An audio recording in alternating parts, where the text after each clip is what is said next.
Hello, hi everyone. So let's get started. तो शुरू करने से पहले इस वीडियो को सब्सक्राइब मत करना, पहले पूरा देख लो। अगर लगे कि ये चैनल सब्सक्राइब करने लायक है तो ही करना।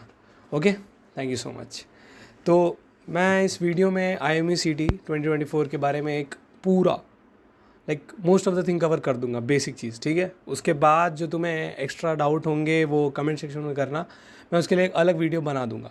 और इसे देख के कुछ गलत मत समझना, मैं इसे mic as a mic use कर रहा हूँ क्योंकि मेरा माइक अभी तक आया नहीं है, तो मैं इसे यूज़ कर रहा हूँ, ठीक है। तो मैंने अपने सामने एक सीरियल वाइज सब कुछ लिस्ट वाइज लिख चुका हूँ ताकि तुम्हें सब एक मैनर पैटर्न से बता पाऊँ, ठीक है। तो शुरू करते हैं। IME-CET 2024। तो एग्ज़ाम का रजिस्ट्रेशन शुरू हुआ है 18 मार्च 2024 से और ख़त्म होगा, लास्ट डेट ऑफ रजिस्ट्रेशन है 5 मई 2024, ओके। और वो एग्ज़ाम IME-CET का जो होने वाला है वो है 8 जून 2024, ओके। अब आते हैं क्राइटेरिया पे। क्राइटेरिया कुछ ऐसी है कि भाई तुम्हें 10th के बाद तुम्हारी PCM होनी चाहिए, तुम साइंस स्ट्रीम से होने चाहिए, तभी तुम IME-CET देने के एलिजिबल हो, करेक्ट। अगर तुम्हारा साइंस नहीं है, मुझसे काफ़ी बंदे पूछ रहे थे कि मेरी PCB है, ठीक है, तो PCB का नहीं हो सकता यार, मैथ्स चाहिए। तू अगर BSc करे या DNS करे या इंजीनियरिंग करे, मरीन इंजीनियरिंग, तीनों में तुझे मैथ्स चाहिए, तो PCM स्ट्रीम से होने चाहिए तुम। दूसरा कि 11th में PCM होनी चाहिए। दूसरा 12th में तुम्हारी 60% से ऊपर होने चाहिए सारे सब्जेक्ट्स में, करेक्ट, सारे सब्जेक्ट में, और ऑल ओवर भी 60 से ऊपर होने चाहिए। और 10th और 12th के मार्क्स में, इंग्लिश के मार्क्स में अबव 50% होने चाहिए। अगर तुम्हारे ये सारे क्राइटेरिया फुलफ़िल है और इंग्लिश में 50 से कम है, ठीक है, तो भी तुम एलिजिबल नहीं होगे। अब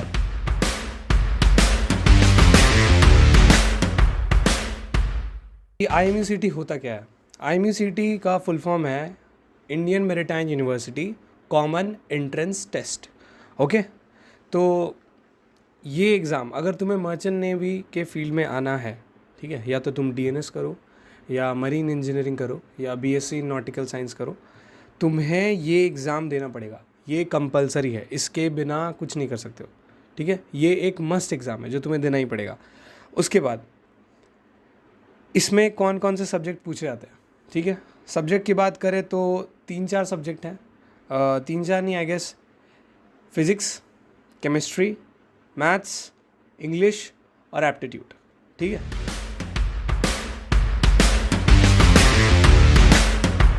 तो जैसा कि तुम्हें स्क्रीन पे दिख रहा होगा, फिज़िक्स 50 मार्क्स का, मैथ्स 50 मार्क्स का, केमिस्ट्री 20 मार्क्स का, इंग्लिश 40 और एप्टीट्यूड भी 40। तो इन टोटल 200 मार्क्स का तुम्हारा ये एग्ज़ाम होता है। ऑनलाइन मोड होता है, सेंटर पे जाके तुम्हें देना पड़ेगा, ऐसा नहीं घर पे बैठ के दे रहे हो।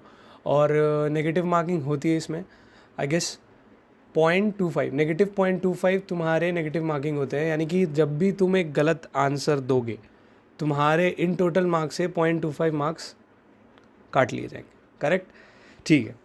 और सबसे ज़्यादा एक क्वेश्चन मुझे एक लड़के ने पूछा कि सबसे ज़्यादा किस किस पोर्शन से पूछा जाता है, 11 से पूछा जाता है या 12 से पूछा जाता है। तो जब मैंने IME-CET दिया था, तो मैं अपनी कहानी सुनाता हूँ।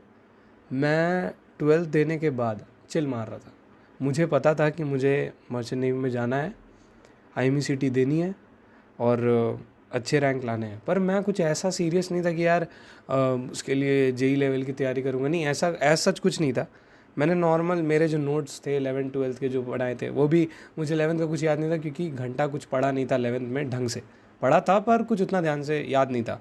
12th क्लियर था मेरा, मतलब अच्छा खासा था पकड़ मेरा 12th पे। तो मैं बस 12th का करके गया था और मेरी रैंक आई थी 2021, ठीक है। तो तुम्हें 200 नंबर में से रैंक लाने के लिए, रैंक सिक्योर करने के लिए आई गेस 130 प्लस लाना होगा, ठीक है। ये बहुत मुश्किल नहीं है, ये बहुत आसान है, बिलीव मी, ये बहुत आसान है। IME-CET बहुत आसान है यार, वाकई में। तुम इमेजिन नहीं करोगे, तुम जितना अभी डर रहे हो ना, उससे काफ़ी ज़्यादा आसान है। तुम बस जाओ, पेपर दे के आओ, और जो डर डर के अभी नहीं पढ़ रहा होगा बंदा, मतलब नॉर्मल सा है, जो नहीं पढ़ रहा होगा, वो पेपर देने के बाद रिग्रेट करेगा कि यार थोड़ा सा और, मतलब NCERT देख लेते ना, तो काम हो जाता। और जहाँ तक बात रही बुक्स की, तो मैंने किसी बुक का हेल्प नहीं लिया था। 2 ऑनलाइन साइट है जो मैं लिंक पे डाल रहा हूँ, लिंक पे देखना, ठीक है। डिस्क्रिप्शन लिंक डाल रहा हूँ, सॉरी लिंक डाल रहा हूँ डिस्क्रिप्शन में, चेक करो उसे, तुम्हारे लिए बहुत हेल्पफुल होगा वो। ओके, अब कॉलेजेस, जहाँ तक बात रही कॉलेजेस की, तो अगर तुम्हें गवर्नमेंट कॉलेजेस जाने हैं, IMU के बहुत सारे कॉलेजेस हैं। ओके, IMU चेन्नई है, IMU कोलकाता है, IMU मुंबई है, IMU विशाखापट्टनम है, ये सब है, तो तुम चेक कर सकते हो। तो गवर्नमेंट कॉलेज के लिए तुम्हें रैंक लाना होगा, ठीक है। और एक चीज़ बता दूं कि यहाँ ऐसा कोई सीन नहीं है कि तुम गवर्नमेंट कॉलेज में जाओगे तो तुम्हारी अच्छी प्लेसमेंट लगेगी और तुम प्राइवेट कॉलेजेस में जाओगे तो तुम्हारी बुरी प्लेसमेंट लगेगी, ऐसा कुछ नहीं होता। जो कंपनीज़ प्राइवेट कॉलेज में आती हैं वही कंपनीज़ गवर्नमेंट कॉलेज में जाती हैं। इनफैक्ट किसी किसी कॉलेजेस में, जैसे कि तुलानी, हमारे यहाँ बहुत अच्छी अच्छी कंपनी आती है। मैं कोई प्रमोशन नहीं कर रहा हूँ, ठीक है। पहली बात, मैं तुलानी से स्पॉन्सर्ड नहीं हूँ, मुझे तुलानी कुछ नहीं दे रहा है ये सब करने को, मैं ये खुद के लिए कर रहा हूँ, तुम्हारे लिए कर रहा हूँ, दैट्स इट, ठीक है।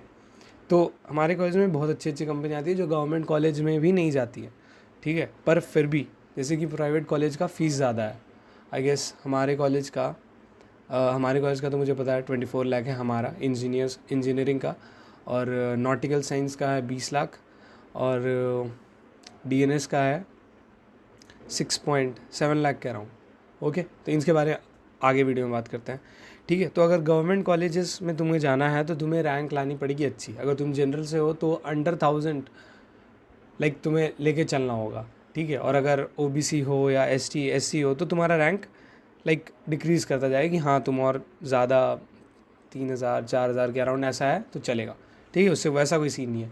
और IMU CT लोग 40,000 बच्चे हर साल देते हैं, ठीक है। अब ज़्यादा बड़ा नंबर नहीं है, आराम से हो जाएगा, डोंट वरी।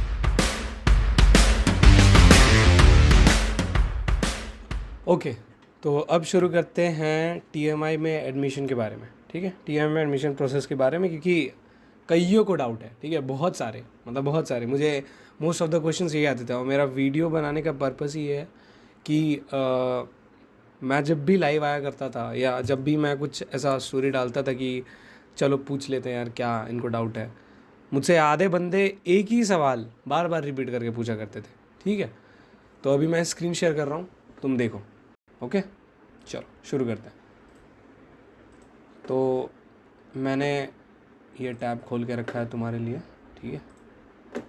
यहाँ जाते हैं, तुम विंडो में हो, लाइक विंडो यूज़ कर रहे हो, मैक यूज़ कर रहे हो, उससे फ़र्क नहीं पड़ता है। क्रोम खोलो, या अगर मैक यूज़र्स हो तो अपना सफारी खोलो, TMI टाइप करो, दैट्स इट। TMI LMS नहीं है तुम्हारे काम का, नहीं, ठीक है। TMI टाइप करो।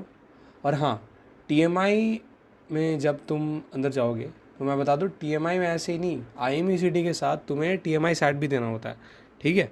जो TMI का अपना एंट्रेंस एग्ज़ाम है, यहाँ तुम देख सकते हो TMI SAT, ओके। यहाँ क्लिक करके तुम चेक कर सकते हो। ये देखो तुलानी मैरीटाइम इंस्टीट्यूट, ये मैं यहाँ गया और नेटवर्क इशू है, सॉरी। चलो हाँ, ठीक है। यहाँ देखो राइट कॉर्नर पे एडमिशन लिखा हुआ है, एडमिशन में जाओ, ठीक है। अब देखो ये सेक्शंस तुम्हें दिख रहे हैं, ठीक है। लास्ट डेट देख लेना इसका, कि last date for application for BTech ME BSc NS and lateral entry. Lateral entry का मतलब होता है कि तुम मैकेनिकल इंजीनियरिंग कर रहे हो, अभी तुम फर्स्ट ईयर में हो और तुम चाहते हो कि तुम्हें अचानक से पता चला कि भाई ये मर्चेंट नेवी है, अच्छा फील्ड है, ठीक है, तुम्हारा इंटरेस्ट आया। तो लैटरल एंट्री का मतलब फर्स्ट ईयर तुमने मैकेनिकल से कर रखा है, अब तुम किसी भी मैरीटाइम कॉलेज में जो लैटरल एंट्री लेती है एडमिशन लेना चाहते हो, ठीक है। तो तुम डायरेक्ट सेकेंड ईयर में होगे, करेक्ट, यानी कि मेरे बैच में डायरेक्ट, जब मैं सेकेंड ईयर में भी जाने वाला हूँ, तो अगर तुम 2024 के एग्ज़ाम देते हो, लैटरल एंट्री से आते हो, तो मेरे बैच में होगे, ओके। All the best. हाँ, तो यहाँ देखो, marine engineering, BSc in nautical science, diploma in nautical science, और BTech ME lateral entry. Lateral entry वाले भाई जितने भी देख रहे हो भाई, प्लीज़, बहुत सवाल करते थे यार तुम कि लैटरल एंट्री का क्या है। ये देखो यहाँ पे ये चारों सेक्शंस यहाँ बने हुए हैं ना, ठीक है। ये तो इंक्वायरी फॉर्म है, यहाँ से मतलब नहीं है यार, सॉरी यार, ये चलते चलते ना एप्पल मोमेंट हो जाता है, चलते चलते स्टोरेज ही फुल, चलो सॉरी। हाँ, तो मैं कहाँ था, ओके। यहाँ पे बात हो रही थी, ठीक है। तो अब जैसे मैं इंजीनियरिंग कर रहा हूँ तुलानी में, करेक्ट, तो मैं मरीन इंजीनियरिंग में सेलेक्ट करूँगा। मैं पहले लॉगिन तो बाद में करोगे, रजिस्टर करो, ठीक है। अपना नाम, ईमेल आईडी डालो, नंबर डालो, कहाँ से किस स्टेट से हो वो डालो, सिटी अपने आप आ जाएगा। कोर्स सेलेक्ट करो, कोर्स तुम्हें कौन सा करना है, ठीक है। कोर्स ऑब्वियसली मरीन इंजीनियरिंग में गए तो मरीन इंजीनियरिंग चुनोगे। यहाँ जो कैप्चा ये दे रहे हैं वो तुम डालो, ठीक है। ये करने के बाद देखो, रजिस्टर करने के बाद वेरिफिकेशन आएगा ईमेल का, करेक्ट। मतलब एक वेरिफिकेशन कोड या वेरिफिकेशन के लिए एक मेल आएगा तुम्हारे ईमेल में जो तुमने वहाँ डाला है, ठीक है। उसके बाद फॉर्म आएगा, फॉर्म को फिल करो। फॉर्म को फिल करने का आई गेस 3-4 स्टेप होता है, ठीक है। वो तुमसे बहुत कुछ आएगा, जो फॉर्म तुम भरोगे वो खुद 3-4 स्टेप्स में होगा, लाइक 3 पेज का या 4 पेज का, मुझे जहाँ तक याद है जब मैंने भरा था वो 4 लाइक स्टेप्स का होगा, ठीक है। 4 पेज का होगा टोटल जो तुम भरोगे। उसके बाद एप्लीकेशन के लिए पे करो, 1500 रुपये हैं, ठीक है, 1500 रुपये चार्ज है।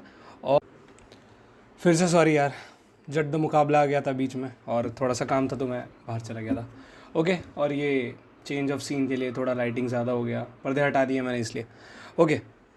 तो जैसे ही तुम फॉर्म भरोगे, करेक्ट, वैसे ही let me just show you, ये रहा, ओके। तो यहाँ देखो, चेक करो।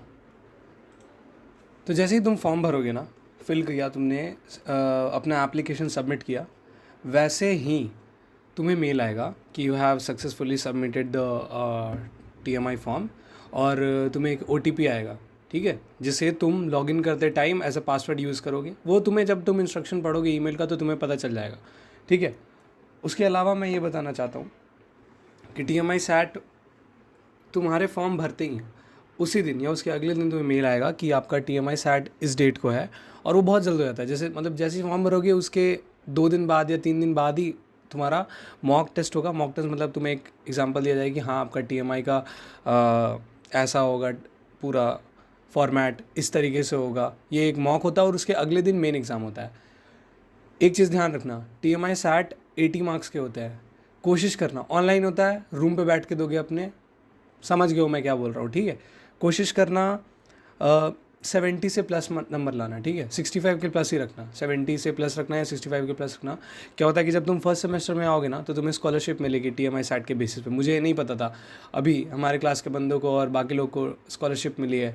मतलब जो नॉर्मल बंदे हैं मेरे से एवरेज, जो ज़्यादा उतने टॉपर नहीं है, नॉर्मल बेसिक हैं, उनको भी मिला है, क्योंकि उन्होंने ऑनलाइन दिया था और कैसे दिया था समझ गए, तो तुम्हें स्कॉलरशिप मिल जाएगी। और दूसरा चीज़ मैं क्या बताना चाह रहा हूँ, TMI SAT में तुमसे फिज़िक्स, मैथ्स और इंग्लिश और जनरल एप्टीट्यूड, बस ये चीज़ पूछी जाता है, ठीक है। केमिस्ट्री का यहाँ कोई रोल नहीं है, तो थोड़ा सा चिल मारो कि हाँ केमिस्ट्री नहीं है, ठीक है।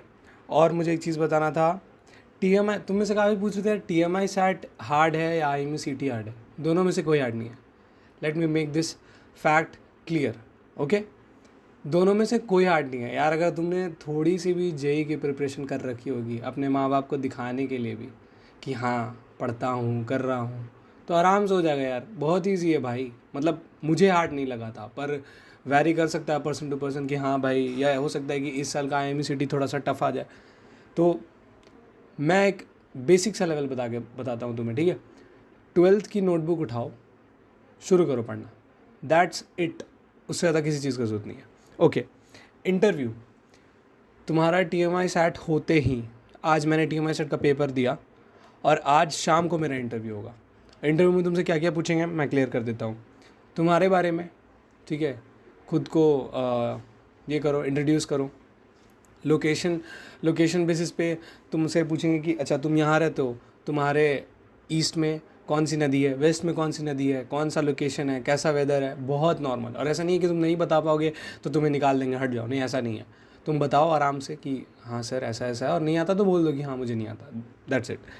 और GK, जनरल नॉलेज यार, जनरल नॉलेज में कुछ भी पूछ सकते हैं, कुछ भी, मतलब IAS के लेवल का तो नहीं पूछेंगे, नॉर्मल सी चीज़ें पूछेंगे बस, और कुछ नहीं। और एक चीज़, पासपोर्ट बहुत ज़रूरी है यार। इंश्योर करना, लाइक मेक श्योर दैट जब तुम यहाँ आओ तुम्हारे हाथ में पासवर्ड हो, जब तुम यहाँ रिपोर्ट करोगे या तुम किसी भी मेरिटाइन कॉलेज में रिपोर्ट करोगे, गवर्नमेंट कॉलेज, तुलानी या इनफैक्ट किसी भी मेरिटाइन कॉलेज में, तुम्हारे हाथ में पासवर्ड होना चाहिए।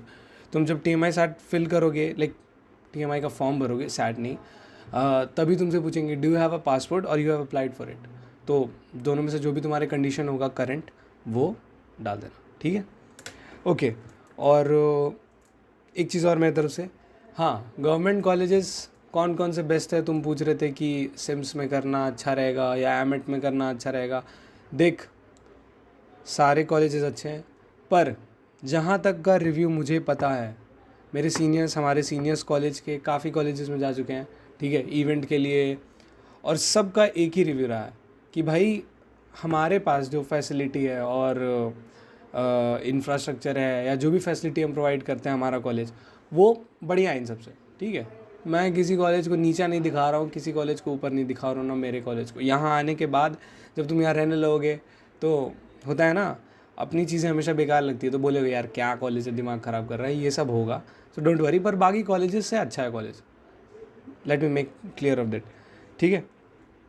और IMU कोलकाता गवर्नमेंट कॉलेज है, IMU चेन्नई, IMU मुंबई और IMU विशाखापट्टनम, ये 3 कॉलेज, ये 4 कॉलेजेस हैं जो अच्छे हैं।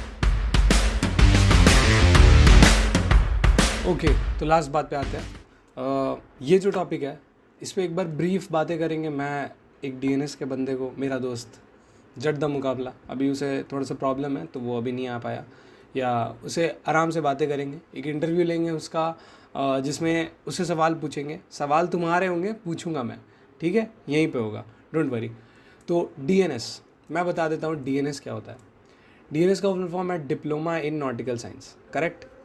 ये डेक डिपार्टमेंट का है, ठीक है। जैसे ऑन ब्रिज पे जो होते हैं ना ऑफिसर्स, जो nautical science, BSc nautical science तुम करते हो, उसी का वही पार्ट है, वही चीज़ है। इनफैक्ट ये 1 साल का कोर्स होता है, ठीक है, डिप्लोमा इन नॉटिकल साइंस 1 साल का कोर्स है और डेक डिपार्टमेंट के लिए है। और स्पॉन्सरशिप, तुम्हें अगर DNS करनी है तो तुम्हें पहले स्पॉन्सरशिप चाहिए।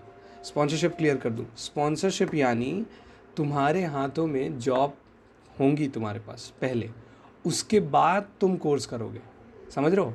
मतलब तुम्हारी हथेली में तुम्हारे पास नौकरी है, अब तुम जा रहे हो पढ़ाई करने, और ये पढ़ाई तुम कैसे करोगे, कंपनी, तो इस कंपनी में तुम हो, वो तुम्हें सजेस्ट करेगी कि भैया आप इस कॉलेज में जाइए, ठीक है। जैसे तुलानी में टॉम, OSM थॉम, फ्लीट, स्कॉर्पियो, और भी कंपनीज है जो आती हैं। तो जिन बंदों ने इनका इंटरव्यू दिया होगा, इंटरव्यू क्लियर किया होगा, एग्ज़ाम क्लियर किया होगा, स्क्रीनिंग क्लियर किया होगा, इन सब के बारे में डिटेल में उस इंटरव्यू में बात करेंगे जब मैं वो इंटरव्यू लूँगा, ठीक है। तो वो एपिसोड आ जाएगा यूट्यूब पे, डोंट वरी अबाउट इट। इसके बारे में इन डेप्थ उस वीडियो में बात करेंगे, अभी मैं बेसिक आइडिया दे रहा हूँ, ठीक है। तो तुम्हारे पास स्पॉन्सरशिप रहेगी और तुम 1 साल का कोर्स यहाँ करोगे, ठीक है, पढ़ाई करोगे 1 साल की। उस बीच में तुम्हारे कुछ कोर्स होंगे, वो कोर्स तुम्हें कॉलेज कराएगा, वो तुम्हारे फीस में इंक्लूडेड होगा, और जो नहीं होगा उसके लिए तुम्हें अलग से पे करना पड़ेगा। ये सब बात की बातें हैं। और DNS कंप्लीट करने के बाद 18 महीने की कैडेटशिप होती है, मतलब तुम 18 मंथ्स के लिए, 18 मंथ्स कंटिन्यूसली नहीं, वो तुम्हारी कंपनी पर डिपेंड करता है। कोई तुम्हें 6 महीने 6 महीने 6 महीने 3 बार भेजेंगी, कोई तुम्हें 9 करके 2 बार भेजेंगी, ठीक है। और उस 18 महीने के टेन्यूर में तुम्हें स्टाइपेंड मिलेगा, don't worry, okay. Her company का वैरी करता है स्टाइपेंड कितना देती है वो, ऐसा जनरली मैंने जहाँ तक सुना है $500 से $600 देती है, ठीक है। 18 महीने का होता है कैडेटशिप, और उसमें अच्छा होता है यार, मतलब कैडेटशिप में तुम बेसिक काम करोगे, मेंटेनेंस करना, रिपेयर करना, कुछ पेंट करना, मतलब बेसिक से काम होता है एज ए कैडेट को जो सिखाया जाता है, ठीक है। सो और कुछ मेरे से छूटा तो बताना। Thank you so much for watching my video. And अब बताओ कि ये चैनल सब्सक्राइब करने लायक है या नहीं। वैसे मैं ये वीडियो बना रहा हूँ ना, अगर अब कोई मेजर चेंज होगा IME CET में तो ही मैं वीडियो बनाऊँगा। मैं जनरली इस चीज़ पे बातें नहीं करता हूँ, ठीक है। और तुम्हें जिस भी चीज़ का वीडियो चाहिए कमेंट में लिखो, बताओ मुझे, मैं लाऊंगा वीडियो। और काफ़ी इंटरेस्टिंग एपिसोड्स आने वाले हैं इसमें, डोंट वरी अबाउट इट। मेरे दिमाग में काफ़ी कुछ है, you love it, you have to love it, ये इतना अच्छा रहेगा, don't worry. Thank you so much. See you in the next one. Karma's got a thing for me. We hold hands, make plans, keep the receipts. Karma, she's my best friend. One step closer.